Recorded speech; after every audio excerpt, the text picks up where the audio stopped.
Okay. To begin, I'd like to kind of recap a pretty inspiring narrative on how you became a business mogul. Yes, I am using the word business mogul. So, you start off your first job in high school, and it was at Hooters, a necessity to help support your family and pay for college. And then, because you were promoted into an executive role, which is incredible. And then the unthinkable happens. You drop out of college, you travel the world opening Hooter franchises and become vice president by the age of 26. Okay. I should probably repeat that again, 26. And if that isn't enough, a letter from Ted Turner helps you gain admission into an MBA program without a bachelor's degree. I mean, come on. And before you know it, you're recruited by Focus Brands to become the president of the then struggling Cinnabon. And then you completely transform businesses into a billion-dollar brand, complete with a couple appearances on Undercover Boss. And today, you and I are chatting. Wow. Okay. How did I do? I had to go through all my notes. I'm like, I cannot commit this to memory. You've done so much. Did I miss anything, Kat?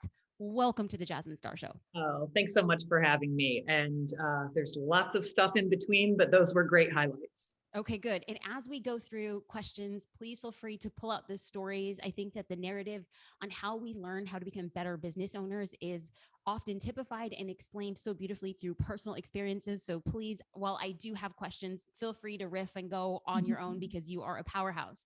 So you have a very inspirational story, but it couldn't have been easy. So what are the biggest lessons that you learned probably in the first like 5 to 10 years of your business journey? I have to say that I do follow you on Clubhouse. That's how I first encountered you in like what I would say a personal capacity, although we're not friends. This is the first time we're actually chatting.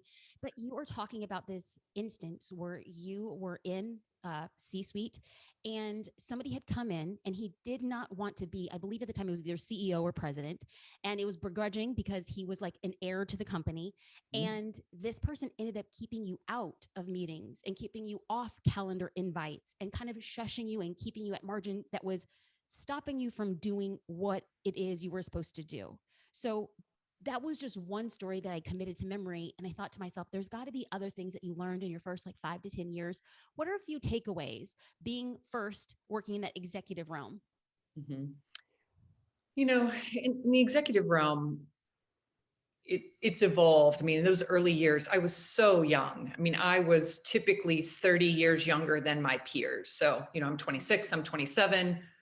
People in high level positions and companies doing, billions in sales are typically further down the road in their life and their career. And so, in the case of when I was an executive at Hooters, these peers had been in business longer than I had been alive, literally. And so there's a very interesting dynamic that develops when that's true. I mean, there are exceptions to every rule. There were some people who were so far my senior and we just clicked and it was amazing. And there were others who were a little closer to my age and we didn't click. So it didn't fall along the lines of age per se. But certainly there was a gap in my experience in the world and in the workplace, yet I was incredibly qualified to be in my role. And certainly I interacted with some executives that just didn't get it, right? Like, she's so young. How is she here? Why is she here? I paid my dues. I've been doing these things. There is this interesting mindset that develops in some people that whatever I had to do to get here, so too must you. Therefore, anyone who's decades younger couldn't possibly be qualified. Okay, but And before we get into actually the lessons, like I think it's worth pausing, like, why do you think you were there? Like, what did you do? What qualities did you possess? Because those questions might sound valid to a lot of people who are listening. What do you think you did? I did a few things. One was I worked every job in the company. I knew the company inside and out, and every single one of these other executives had come from the outside. And so they brought a ton of value, and so did I, just in a different way that actually complemented their experience. The other piece was there was a strength to my youth. I represented the employee base. I represented a young consumer. I mean, there were just certain things I could see and appreciate that someone who is 30 years my senior is not likely to also see and appreciate. And when you add those things up, that's real value. In addition to, I was, even though I was very young, an incredibly seasoned leader. I've been leading people in paying jobs since I was 15 years old. And then starting at Hooters 2 jobs later when I was 17, and then traveling around the world to open franchises when I was 19, leading teams on other continents. And so my muscle of leadership was quite well developed. And so although I was young in years, I started early. And so for some of my peers, even though I was a few decades younger, I had just as much leadership experience in years as they did. Many people spend, a decade or so as an independent contributor, and not until later do they start leading people. I started leading people as a teenager. And so if you add all that up, leadership capabilities, knowledge of the business, a real advantage in representing and understanding and appreciating not only a younger employee base and consumer, but then all the things related to that: technology, trends, businesses, partnerships, the ability to relate and craft training materials and communication that really connected with the workforce. I mean, there were layers and layers and layers of things that led to me being qualified to be there.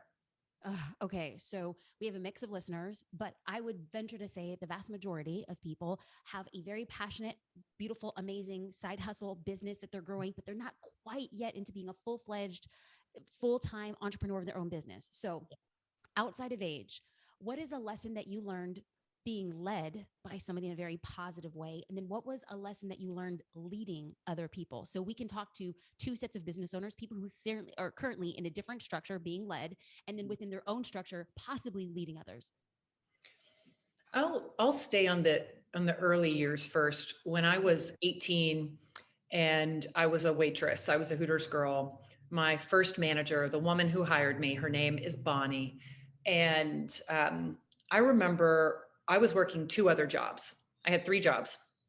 And I was late quite often because I was trying to get from one job over to Hooters to start my shift. And one shift at the end, she said, "Could I see you in the office before you go home?" And I said, "Sure." And she sat me down and she said, "Look, you're great with your peers. You're awesome with your customers. I would love to give you more responsibility and more shifts, but I have a business to run. And when you're late, other people have to pick up the slack. And I need to know if I can depend on you. And if I can't, we should cut back your shifts. And then maybe even then it might not work out. If I can, now that I'm reminding you of how your tardiness impacts others' work and life, then I'd love to give you more responsibility." And it was the first time I remember being called out and treated like an adult. I mean, I helped raise my 2 sisters. My mom worked 3 jobs. She fed us on a food budget of $10 a week for 3 years. We left my dad when I was 9.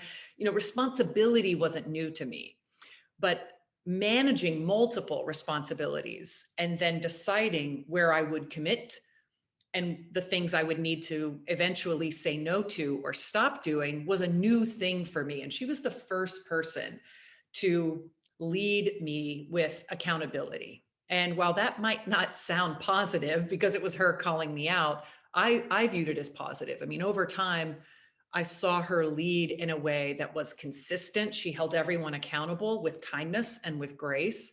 And I would have jumped in, metaphorically speaking, I would have jumped in front of a train for Bonnie. Like, she was always there for us. And because she held a consistent standard, it made it clear that delivering on that standard was valued and appreciated. And I learned that from her. So that was a good example.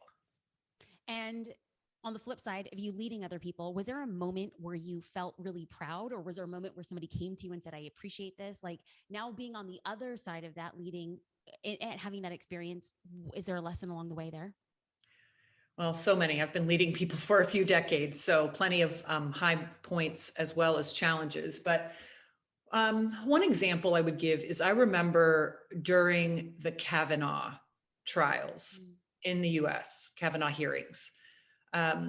And I was very vocal on social media about the broader topic of believing women, of acknowledging how all too common women are exposed to sexual assault, sexual violence, and that the conversation needed to be normalized. And I used that as an opportunity to share my thoughts on the topic publicly as just me, Kat Cole, not Kat Cole, the president and COO of Focus, just Kat Cole, but you can't remove me from my role in the company.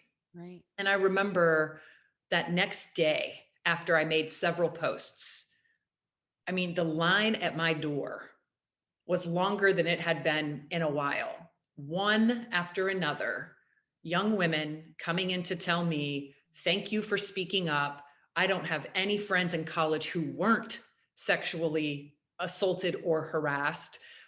This time in our country is very triggering for me. It makes me proud that someone at your level would speak out on an issue.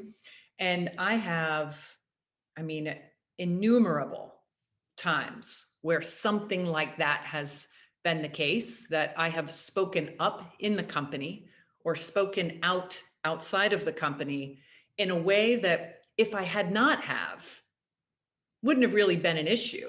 But because I did, it was so apparent how much it was wanted and needed and appreciated. And it's a different situation than the one I described. It's not so much like one-on-one Right. leading people, but I do think in the times we're in, people need to hear that that is a positive version of leadership. I love that. And I want to put a pin here and just like hold a mirror back to what was said. It was like you said something as Kat Cole, and then the next day you went as Kat Cole, COO, and there were people who identified with the story and respected you in a bigger way. And I think even if we don't all have massive platforms or really high and high ranking in a large company, we all have a voice and the power behind it. So thank you for setting that example. Speaking of being in those roles and having a voice, when you were in your 20s and you're in upper management, large organization, in and outside of opposition of perhaps people who don't understand it, did you ever have moments of, what am I doing here? Who am I to do this? Did you ever second guess yourself? Anything like imposter syndrome related? Yeah, I mean, I like to call that voice in our heads the internal saboteur, as opposed to imposter syndrome, because the Oh, syndrome, yes. syndrome sickness makes it sound like it's rare. And when we all have it, it's that voice. And the question Wait, what was that again? What was it again? internal saboteur. So Oh, sabotaging come internally. on. Internal saboteur. I'm going to get that printed on a t-shirt. That just sounds like a t-shirt you'd wear under a blazer. Yeah, it's Oh. like silence, silence internal saboteur. And so what I like about the internal saboteur, the voice that says, who am I to question them? Or do I belong here? Or should I even speak up because they're so good? Or, those voices. What I like about that voice is it is a sign of humility.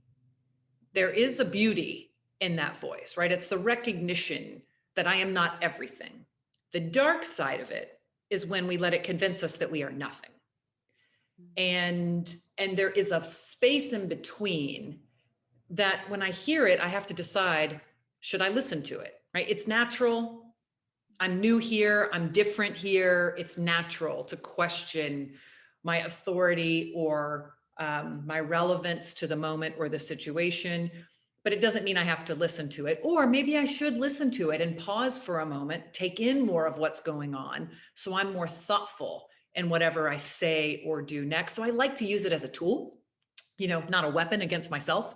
And then, but in the moments where it really is just fear, doubt, feeling lesser than, I remind myself, one, I'm here for a reason. Someone put me here. I didn't just like appoint myself, to the job.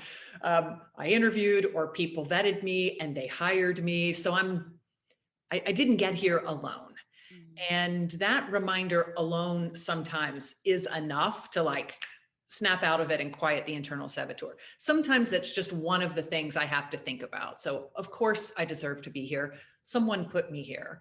The second thing that works for me is I remind myself I have a job to do. Like my job description actually entails me speaking up, holding people accountable, asking questions, challenging. And if I don't, who will? And what a shame to have a seat at the table and not use my voice. And so that that self-talk, which these are tools, you don't have much time in the moment when the doubt hits, but these are tools I've learned to use that were really helpful in the early days. Over time, the voice is quieted because I do have a different type of humble confidence and inner confidence. I've had enough moments of the internal saboteur that she doesn't show up very often in my mind. But if it does, then, then I have the tools and techniques to listen and learn from it and pause and quiet the voice and carry on. So when we talk about the internal saboteur, I would want to know, like, well, because you shared this, our learning curve is going to be sharpened as a result of everything you went through. So you had two main points. Is somebody appointed you to be there. Now, for people who have their own business and they're like, well, nobody really appointed me to be here. What would you say to the starting entrepreneur, somebody who's been in the game 1 to 3 years, 1 to 4 years, and they're like, do I belong here? How would you shift the conversations between the internal saboteur in that particular case? I would challenge them to use this phrase, this belief, is there are examples of people who have done more with less. Ooh, Like yes. there are people who are less deserving than you in, in broader, in broader roles of responsibility. And then back to the question of if not me, who, if not now, when, like actually, why not you? And so somewhere in there are some answers that would really be helpful to someone who is in fact sort of self-appointed by way of being a solopreneur or a small business founder, CEO. I love that. Thank you. Thank you for creating that distinction for both sets of our listeners. Now, I know that you have a unique skill set. You're very good at helping business owners who make over 20 million a year, like scale their endeavors. But what are your biggest tips on getting to the next level? Like at what point do you start noticing pressure points, struggles, signs that business owner is ready to scale? And then what are your first few recommendations for them to do so? I mean, one of the biggest leveling up elements is understanding your people needs. And if a company has 10, 12, 15 people and they don't have someone overseeing people, it's time. And that is one of the biggest unlocks, right? Helps you recruit better, helps you retain better, helps you get more out of the culture that you're building, more out of the people that you have. There is a point where you need a people person that isn't the founder CEO, and it is always earlier than people think. And founder CEOs who do scale almost always look back and say, I wish I would have put someone over people sooner. I mean, just every time. A little different when we're talking super tiny, like 1 to 3 people, but in that, I've got enough people scaling, even if a majority of those people are contractors, right? If you are managing a gad of humans, then some expertise needs to be applied to the people side of things. Otherwise, you're not getting the highest return on your investment. So there are many things I could mention with the topic of scaling, but that is one area that I see is pretty consistent. And I 100% co-sign on that. The minute that we started attributing people in the organization to manage other people and manage large scale projects, that's when we really felt like the rubber hit the road. Now, that's for people with teams of, let's say, between 17, anything over 17 and 25. Like, okay, but let's go back to the roots. If you were starting all over again and you were going to say, I'm going to start my own business, from your perspective, consulting, running, talking to entrepreneurs, what would be the first things that you would do as a new small business owner? I mean, it's a broad question, so hopefully I'll get to the areas that are helpful to the audience. But one is, are you clear on why your customer needs your product? Do you understand their life stages, their psychographic, what problem you're solving? I mean, just be obsessed with the customer or the client, or whatever the right word is in your business. I mean, there's nothing more important when it's just you and an idea and you actually start making something, of staying incredibly close to the customer.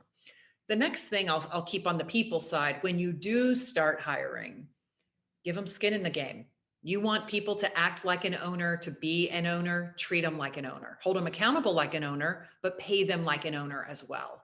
That might mean profit sharing. It might mean equity in the company. And that doesn't apply to everyone in all roles, but typically those first few key roles, if you treat everyone like an assistant, that's the type of work you're going to get.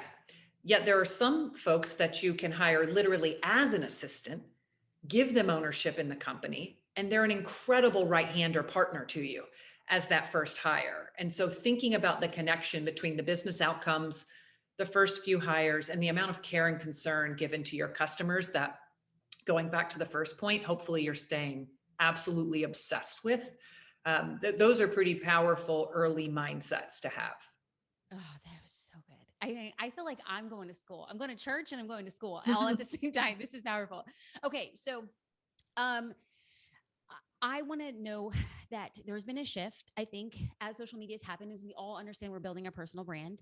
And I actually encountered you by way of Clubhouse, kind of got adjusted to you and started following you on different social platforms. As you build your personal brand, what are some of the things that you're focusing on? Like, what are pieces of content that you're like, this is what I want to be known for? And then how are you deploying that out on social? It's for me, it's just, is it authentic to me? Consistent. There are plenty of conversations I'd love to join. There are plenty of topics that are amazing that I'd love to be a part of, but they're not the trunk of my tree. And the trunk of my tree is leadership, managing people, navigating change, um, making decisions that have far-reaching implications, the ability to deploy humble confidence, the ability to lead yourself, as well as others. So that's the main trunk of my tree. That's my content. It's what I've lived and done for decades. So I have a lot of lived experience and a tremendous amount of unquestionable credibility. And it's what I've also spoken about as a public speaker for well over a decade. So I not only have the experience, I am very seasoned in storytelling around the topic. The other piece is brands, building brands, not necessarily personal brands, although it does translate, consumer brands, brands of companies, product strategy related to brands, brand architecture. I mean, that's the other, it's a big branch off of my tree where also I have a lot of lived experience, ton of credibility, extremely seasoned in storytelling and teaching around the topic. And so those are my main bodies of content. And then there are themes that run through them that have to do with what's going on in the world at the moment. Could be leadership, could be diversity, could be women, could be social impact. These aren't my main pillars, but I have an obvious connection to them and often am joining those conversations and working that into my content to tap into a movement, a moment, a community, a particularly timely conversation. And then how I think about deploying that, it's just, what's right for the channel. And so Clubhouse is a perfect channel for my experience because it's audio and it's communication, much like you holding a podcast, and it's live, just like my keynotes or panels. And so and like leading teams. And so there are many things about live social audio that connect authentically to the way I have walked through the world and mentored one-to-many and learned myself. And so I don't have to tweak a lot for Clubhouse. Instagram, interestingly, because I'm more leadership content, I'll occasionally work in some of my quotes or mantras or speeches, but there I show up more as a mom. And just a citizen of the world. But I still weave in the things I stand for. Again, a few of my Clubhouse rooms and keynotes, but it's less like business, business, business for me, and more leaning into showing up as a human, yet not separating, work and personal, just weaving it together. And then Twitter, interestingly, it's more the snippets of thought leadership. I don't talk as much about my family on Twitter. I also don't try to teach people full-blown lessons in leadership on Twitter as well. It's more of my place to be a little witty, engage with others, celebrate others. I really try to use Instagram and Twitter as places to repost, shine a light on other amazing people, just like lift up the community of amazing humans that I have the privilege to know. So a lot of the things that I've been running into when it comes to creating content on Clubhouse, when it comes to business owners, is the life cycle of content. Do you ever feel like you're creating content almost in a vacuum on Clubhouse because it doesn't sit in perpetuity? And how do you respond to somebody who's like, well, Kat, you could spend, and for people who are listening at the time of this recording, which it'll probably be double this by the time we actually drop it. But Kat has 1.3 million followers on Clubhouse. So she's a force on Clubhouse. So we could sit here and tap around that. But before anybody will actually say, like, I want to learn more about Clubhouse, the thing I'm hearing the most is, if I'm going to spend 30 minutes anywhere, I might want to keep it on a platform where it sits over time and is discoverable at a later point in time. What is your response to that? So a few things. One, what's interesting is you can record on Clubhouse and publish elsewhere. So you could get the best of all worlds if you want. And I do sometimes record and then publish snippets or pieces as a part of other people's podcast or some other platform. And I will likely start recording and publishing more of the Clubhouse chats, because people afterward are like, oh, it's a shame I'm that one we of those didn't have people, that. Kat. I'm one of those people. I'm like, how Yeah. did I miss this one? It was so good. Exactly. But at the same time, there is a beauty in just connecting. And while I am not in the camp of it should only be there, like, if you weren't there, too bad, I do appreciate the value, one, to your point, the value of my time.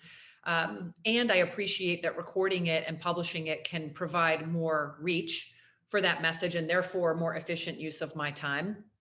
And publishing snippets of it also helps more people know, come join me on Clubhouse next time, right? Right. So there is a benefit of recording. But some of the conversations that I have are a bit more, we bring a lot of people up, it's more intimate, we want them to ask questions. And if it's recorded, because you have to let people know it's recorded, they have to acknowledge before they speak. That might change the vibe a little bit of how vulnerable and open people want to be. I mean, it's still a public platform, so they're not that worried about it, or they wouldn't be saying it. So I do like a mix. I think where I will go with it as the platform grows and evolves, and the tools to record are a little lower friction, and this becomes a bit more normal, is I'll probably record easily 25% of my sessions that are a bit more planned and deeper dives on topics, and let those live on a site somewhere.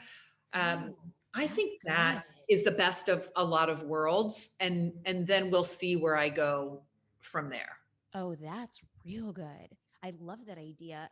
Also, when it comes to creating content on Clubhouse, were you an early adopter? Like, when did you get in? People often say, like, at what point, like, there was obviously early adopters get the lion's share of growth. How did that journey start for you in Clubhouse?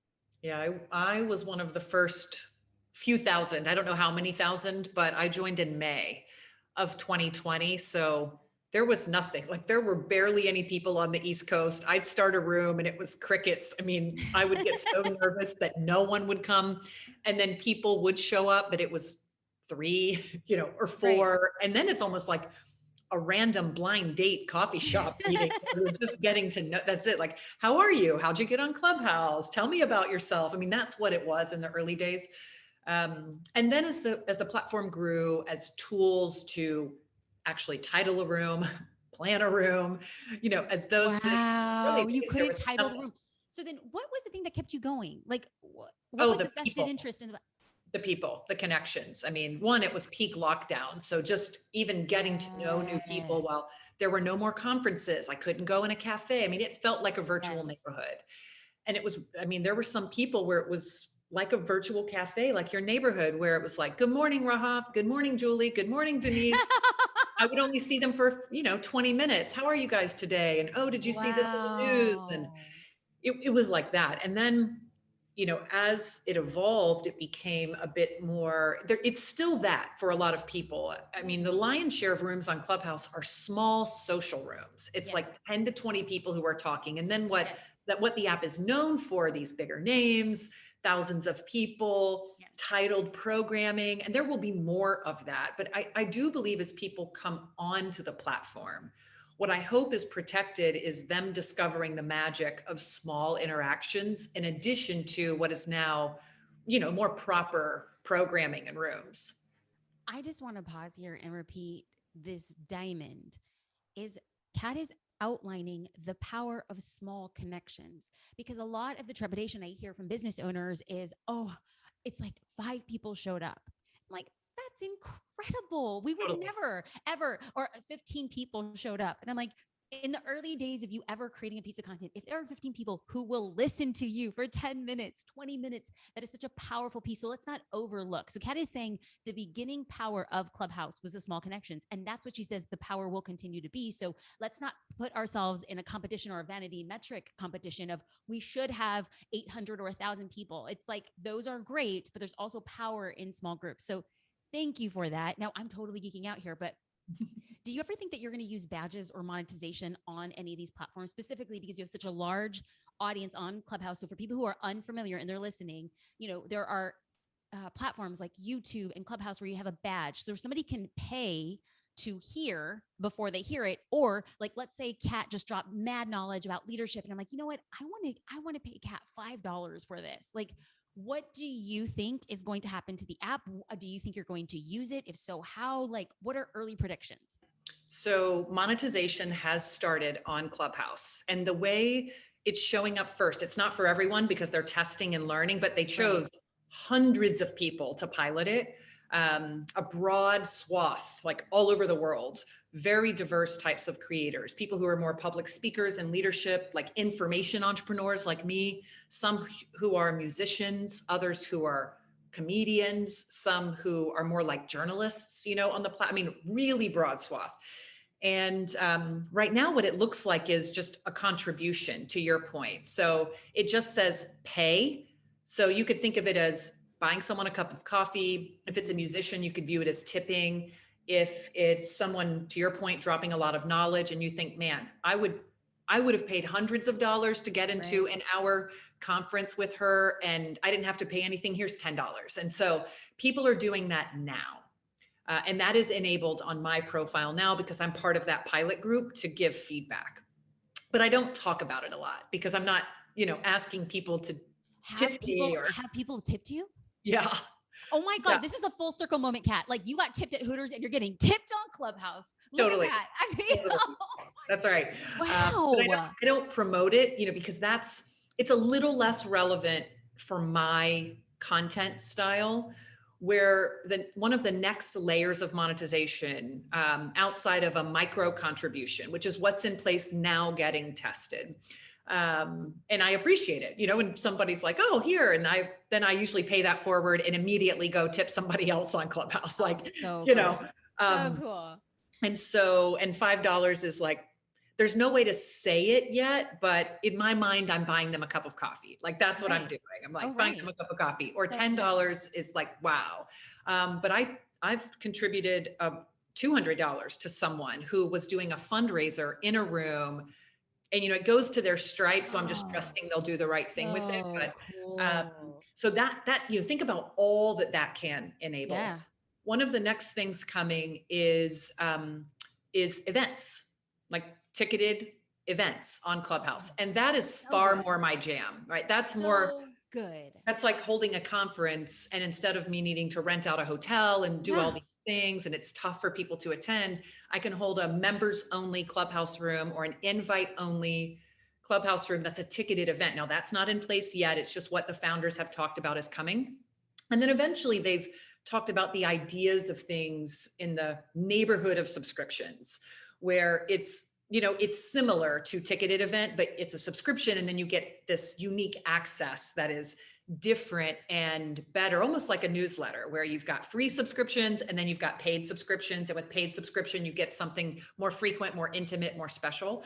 And so that's down the road. And I am just so excited about this for Clubhouse. One, people are spending their time there creating, adding value. Why should they not be able to monetize there? Right. The other thing I love about it is Clubhouse is basically saying we are trying for now, for as long as we can, to avoid having our revenue model be advertising, Mhm. and having the revenue model be built on we only get paid when creators get paid.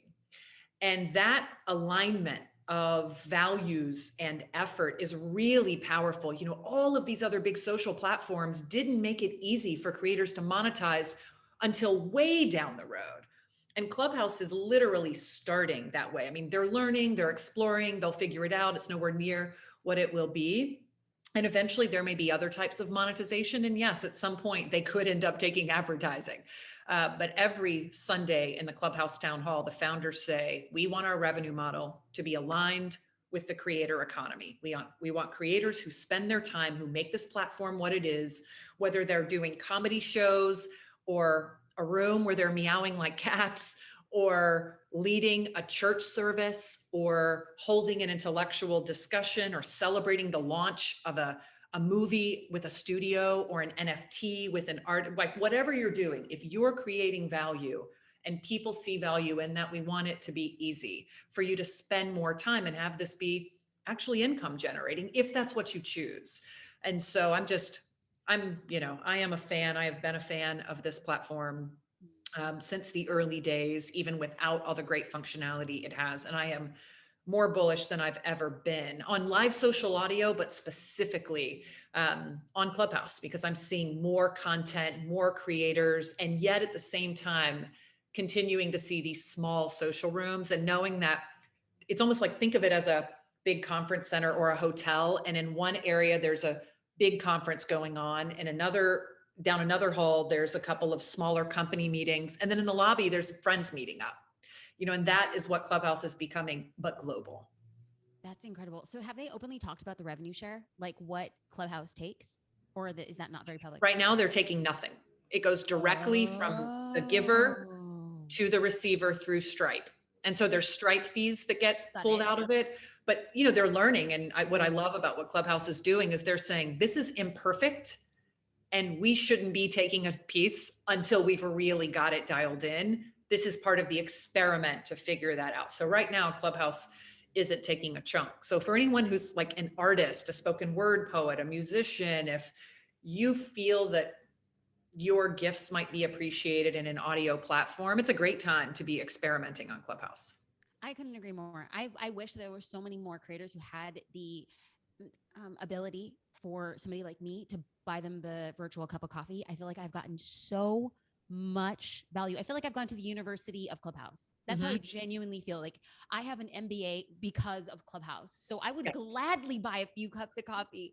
So lastly, as we close it out, I'm definitely into social media. And I kind of sort of suspect that with the popularity of Clubhouse, if Instagram were to launch an audio only feature, do you think it would take off in the same way? Like, I know you have an Instagram audience. Like, at what point do you start thinking about the strategies as you're building out your personal brand? What does that look like for you? Yeah, I mean, most of the social platforms are adding audio. I mean, this is audio 3.0. Audio 1.0 was radio, 2.0 is podcasting, 3.0 is live social audio. Yeah. And I just think there's so much room. Twitter Spaces, it's great. I think whatever Facebook layers in is going to be awesome for the people who are there. But audio isn't all it's about. What Clubhouse has is community. And it feels like an appropriate place for audio discovery. Whereas on Twitter, I want little sound bites. I mean, maybe I'll see at the top someone holding a space that's really cool, and I will absolutely use Twitter Spaces. Like, I think it's fantastic. It's very smart. But it feels very different and incremental to me than Clubhouse. And so if Instagram added it, Slack has added it, Discord already exists. And so for me, it's what the community is representing, this collection of easy discovery, from music to well-known authors, to parents talking about tips for kids, to a comedy room, to cooking, experiences. I mean, the discovery on Clubhouse is just so rich, and it's so low friction. I don't have to be looking at it and engaging with it in the way that I do other social platforms, at least visually.